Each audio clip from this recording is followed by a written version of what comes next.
how is this cover-up contained and maintained through international borders?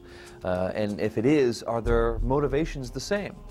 The best guess is that since America has such overwhelming economic power, the only worse thing than America being mad at you is for America to ignore you.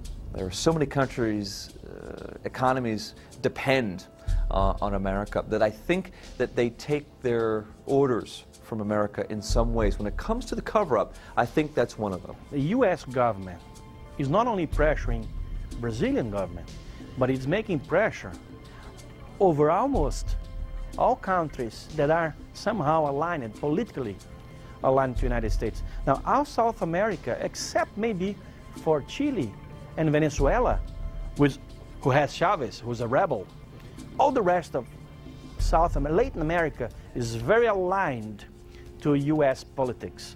So all these countries will do just exactly U.S. president tells them. It is, keep this under wraps. Recent media polls show that over 100 million people in the United States alone believe that there is some form of extraterrestrial life. 45% believe that the Earth has been visited by extraterrestrial beings.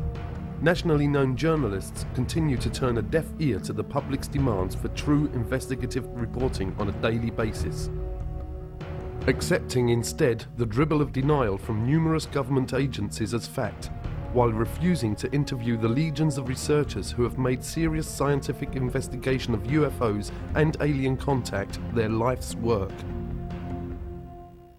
What else are the governments of the world not saying? What if there is positive proof that UFOs do in fact exist? What if that proof has existed for years, but has been hidden neatly within the fabric of a system of lies and grand deception? We need to be very concerned about the way in which this whole area has been managed by the national security agencies responsible. By maintaining secrecy, keeping people in the dark, it means that we really don't know whether this secrecy and withholding the information, withholding the technologies from the general public arena is really for the best interest of all of us. The problem has been since the early 50s, and I have the government documents. The United States government has instituted a policy of denial and control over the information. Nothing happening there, folks. Nothing happening there, folks. And if somebody persists in saying, but I saw it, then they're ridiculed. You've got a screw loose. Something's not right with them. This is absolutely just unconscionable in a country that pays lip service to freedom and individual liberty, because there have been so many people whose lives have been wrecked, whose families have been wrecked because of this policy of denial and ridicule over a phenomena that has happened worldwide for centuries. Disclosure has a very defined definition. It means the formal acknowledgement by the governments of the world of the extraterrestrial presence. As fellow inhabitants of planet Earth, we live in a rapidly changing world. The advent of modern communication networks and the internet has made maintaining the UFO cover-up a difficult and demanding undertaking. Brian Vike of HBCC UFO, it's the #1 UFO website to send information to. Him and Rents and UFO Casebook are the 3 places that I always send my footage to, because they will only put verified sightings on their site. They just won't put junk up there. And I know they get over 3, 4, up to 10 million hits a month. For over half a century, the United States, Great Britain, and a host of aligned countries have been able to maintain a vast web of secrecy over what is actually happening worldwide relative to aliens, or what are generally known as EBEs, extraterrestrial biological entities. But that is rapidly changing, and disclosure, the lifting of the truth embargo, is now taking place.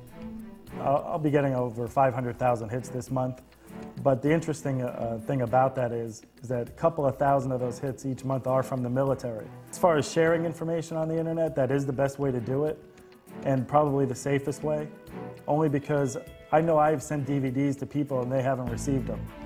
And I would email them and say, look, I'm going to send you a DVD, can you analyze it for me and let me know what you think this is? And 2 weeks later they'll email me and say, I never got it. I'm just waiting for that day when they come knocking on my door and want to talk to me about it. But until that day, I think they know who I am. I think they know we're here. I think this is the way it's going to be done from here on out. Because the military definitely doesn't want to talk about it anymore. Because everything at night to them is a flare or an airplane. On the contrary, we have all this evidence that shows otherwise.